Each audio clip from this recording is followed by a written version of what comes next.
دنیا کے تمام ظالموں کے ظلم کو ترازو کے ایک پلے پہ رکھا جائے اور حجاج ابن یوسف کے ظلم کو ترازو کے دوسرے پلے پہ رکھا جائے تو تمام ظالموں کے ظلم سے حجاج ابن یوسف کا ظلم زیادہ قرار پائے گا۔ اتنا ظالم تھا یہ حجاج ابن یوسف۔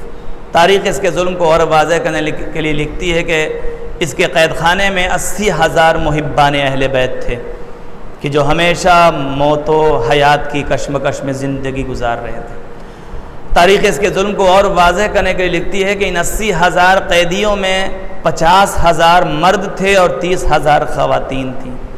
تاریخ اس کے ظلم کو اور واضح کرنے کے لیے لکھتی ہے کہ ان 30,000 خواتین میں 16,000 ایسی خواتین تھیں کہ جن کے جسم پہ لباس کا ایک تار بھی نہیں تھا۔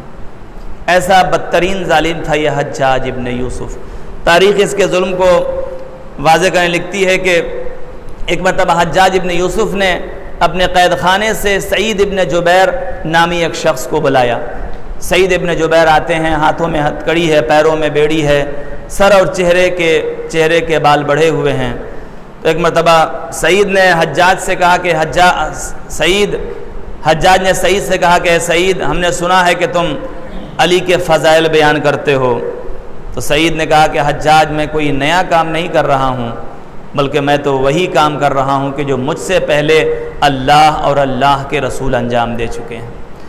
پھر حجاج نے کہا کہ سعید، تم علی کو اس دنیا سے گزرے ہوئے تو 50 سال کا عرصہ ہو گیا، اس کے بعد بھی تم علی کے فضائل بیان کرتے ہو۔ تو اس وقت سعید نے کہا کہ حجاج، کسی کی سچی تعریف تو وہی ہوتی ہے کہ جو مرنے کے بعد کی جاتی ہے، اس لیے کہ نہ مال کا لالچ ہوتا ہے نہ نقصان کا خوف ہوتا ہے۔ اس کے بعد پھر حجاج نے کہا کہ اے سعید، تم علی کو برا کہو۔ سعید نے کہا حجاج، کوئی حلال زادہ علی کو برا نہیں کہہ سکتا۔ پھر حجاج نے کہا کہ اچھا سعید، یہ بتاؤ تم میرے ہاتھوں کس طرح قتل ہونا پسند کرو گے؟ کہا کہ اسی طرح جس طرح تو قیامت میں میرے ہاتھوں قتل ہونا پسند کرے گا۔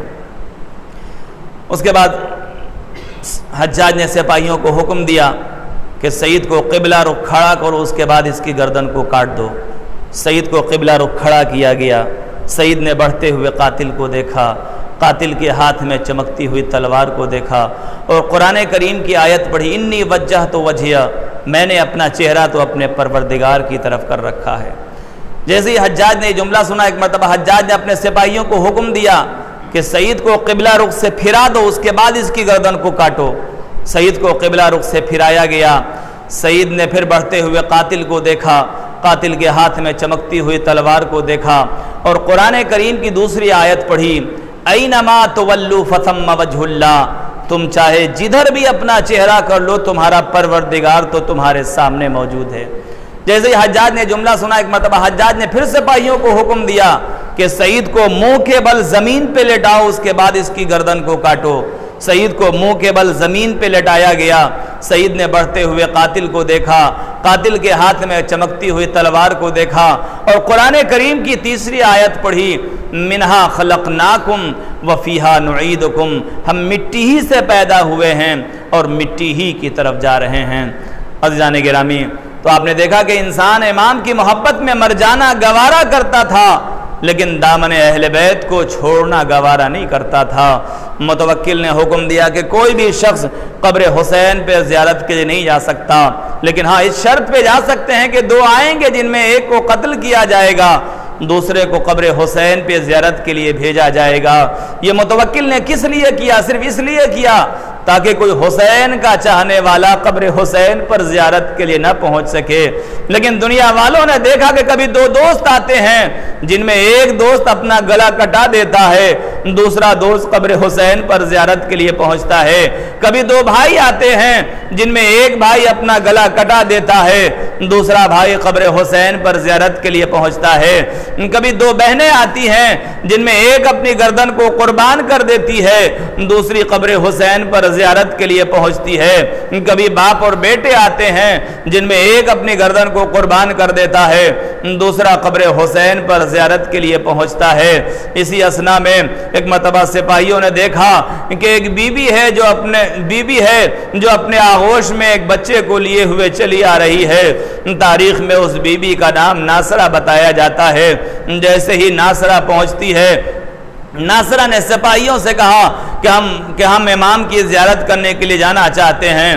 تو سپاہیوں نے کہا کہ کیا تمہیں معلوم نہیں ہے کہ سربراہ مملکت کا حکم ہے، بادشاہ کا حکم ہے کہ جو بھی امام کی زیارت کرنے کے لیے جانا چاہتا ہے وہ دو آئیں گے، جن میں ایک کو قتل کیا جائے گا، دوسرے کو قبر حسین پر زیارت کے لیے بھیجا جائے گا۔ جیسے ہی ناصرہ نے جملہ سنا، ایک مرتبہ ناصرہ نے سپاہی کی طرف دیکھا اور دیکھنے کے بعد کہا کہ ہاں میں جانتی ہوں، اسی لیے میں اپنے آغوش میں ایک بچے کو لے کر کے آئی ہوں، اس لیے کہ میرا سہاگ اجڑ چکا ہے، میرے شوہر کا انتقال ہو چکا ہے، اب میرے پاس اس بچے کے علاوہ اور کچھ نہیں ہے جو میں امام کے اوپر قربان کروں۔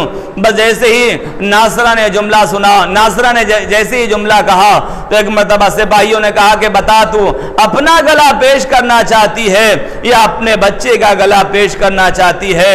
ناصرہ نے جیسے ہی جملہ سنا، ایک مرتبہ ناصرہ نے اپنے بچے کی طرف دیکھا اور دیکھنے کے بعد کہا، اے میرے لال، کاش اگر تو اپنے پیروں سے چل کر کے قبر حسین پر پہنچ سکتا تھا تو میں اپنا گلا کٹا دیتی، تجھے قبر حسین پر زیارت کے لیے بھیج دیتی، لیکن اے میرے لال تو اس لائق ہی نہیں ہے کہ تو اپنے پیروں سے چل کر کے قبر حسین پر پہنچ سکے، لہذا اے میرے لال تو میرے لیے سبیل پیدا کر۔ بس عزیزان گرامی، ماں نے اپنی آغوش کو پھیلا دیا، ادھر تلوار چلتی ہے، بچہ ماں کی آغوش میں قتل کر دیا جاتا ہے۔